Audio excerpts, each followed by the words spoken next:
old friends, new friends, people to become friends, and people that are bonded together here to move this country and this state in the right direction. And one of the directions that we have for us is this, that the process of selecting the next leader of the free world begins in Iowa, and it's already begun.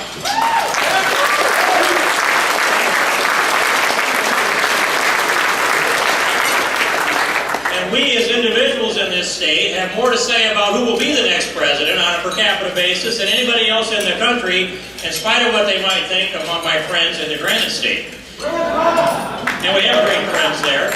And we need to be bonded together there to make sure that Iowa stays the first in the nation caucus state, and New Hampshire stays the first in the nation primary state. That's got to be our bond.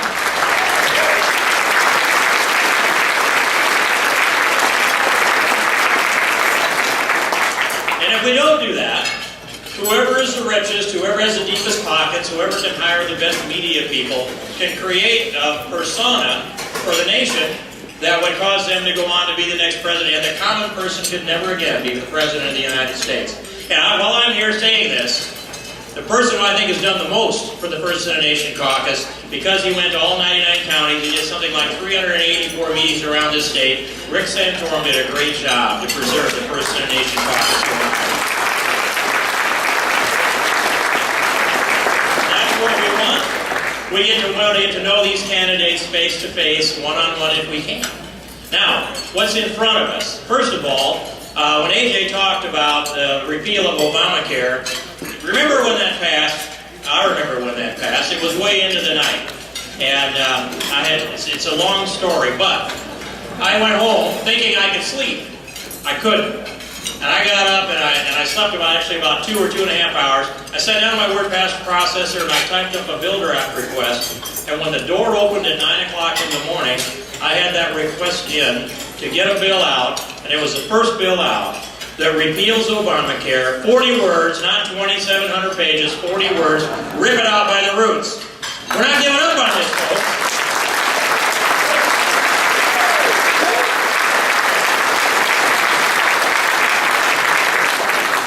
Unconstitutional takings of American liberty, and it diminishes our spirit, and it diminishes our vitality, and it diminishes American potential, and it's a disaster. There are 26 states that will not set up the exchanges. The federal government can go in and set up the exchanges, but they have no legal authority to tell you you have to engage in those exchanges, which means they have the devil's own time implementing Obamacare, and when premiums hit in January of 2014, example, 12%, 20%, 30% increases, how about a 28-year-old female who smokes, who would see her share of the premium go up from $200 a month. By the time you add the penalty, 20% smoke, the penalty for smoking, the community rating, the actual increases that come with Obamacare, the $200 a month premium goes to $800 a month in January of 2014. You think that doesn't start a movement in this country to rip it out by the roots? I think it does, and I think that's the subject matter for the 2014 election. Second is, I'm watching this immigration bill come now, the Gang of Eight, and the work that's being done in the Senate today. Here's what it does in short form, with an exception or two that I'll note at the end of this. It gives amnesty to and legalizes everybody that's in America illegally today. It invites everyone who has been deported in the past to apply to come back into America because we really didn't mean it. And it provides an implicit promise that anybody that could get into America after the deadline can stay in America. Now, if you commit a felony, they might find a way to prosecute you and deport you. But other than that, that is the scope of this bill. Now, the pillars of American exceptionalism, you know. But an essential one is the rule of law. This bill destroys the rule of law, and it forever produces contempt for the rule of law. And I will tell you that one of the reasons that I said no on the race for the United States Senate was I cannot take myself out of the arena in the House of Representatives for the next 18 to 20 months.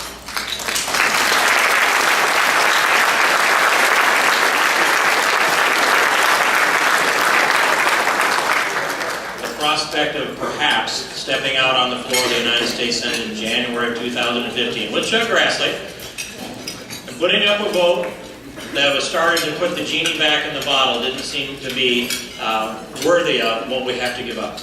Every day that we have an opportunity to step up and defend American exceptionalism, American constitutional values, the core of the greatest civilization the world has ever seen, we have to step up and do that. I couldn't take time out on that to do the campaign. I believe so strongly that there's a place for us. There's a place for this country that goes beyond Ronald Reagan's shining city on the hill.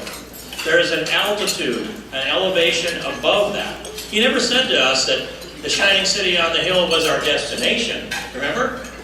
Ronald Reagan said the shining city on the hill is America. It is America. But there's an America to be.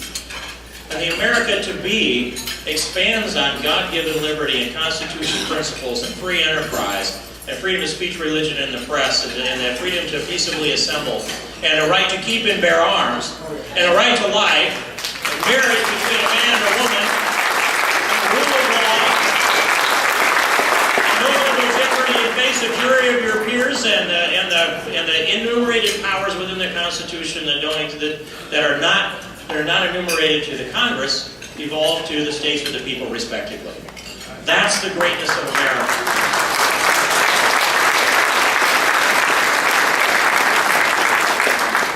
And we have a unique American spirit that's distinct from any other population on the planet. It comes from these God-given liberties. It comes from the wisdom of our founding fathers. It comes from the history and the core of the culture of our nation. But it also comes from the vigor of legal immigrants who chose to come to America because they were inspired by the Statue of Liberty. They were inspired by God-given liberty. And we got the cream of the crop of every donor civilization on the planet. And if you're not first or second or third generation, you were taught that by your parents and grandparents because that's the value of America. We have that responsibility, and it's no stronger anywhere in this country than it is here in Iowa. So I'm dedicated. I'm dedicated to advancing these American principles. I'm dedicated to advancing Iowa values in the heart of the United States Congress. I'm dedicated to, I'll pick up the dishes if I need to, but I'm dedicated to this cause with all of you. That's why we're here tonight. And I want to strengthen this Republican Party. I want to support the eventual nominee for the United States Senate. And I want to see us go with a delegation that puts an end to this Tom Harkin canceling out Chuck Grassley's vote for a generation at a time. What sense did that ever make? You don't tell me how it is that we rationalize, well, we have a liberal, and we have a good, solid constitutional conservative here in the United States Congress. What sense did it ever make to elect people to cancel each other's vote? Do any of you ever go to the polls with your wife or husband, and one of you pull the Republican lever, the other one pull the Democrat lever, walk out of there, shake hands, give each other a hug, and say you did something for the state or the country? No. It was Nello. Nothing happened. Well, that's too bad. I want to see that score kept on what could be better when we do better in this state. And I want to work with all of you to do that, and I want to strengthen our values, and I want to work with him for the Republican Party to make that happen. Thank you all very much. God bless you.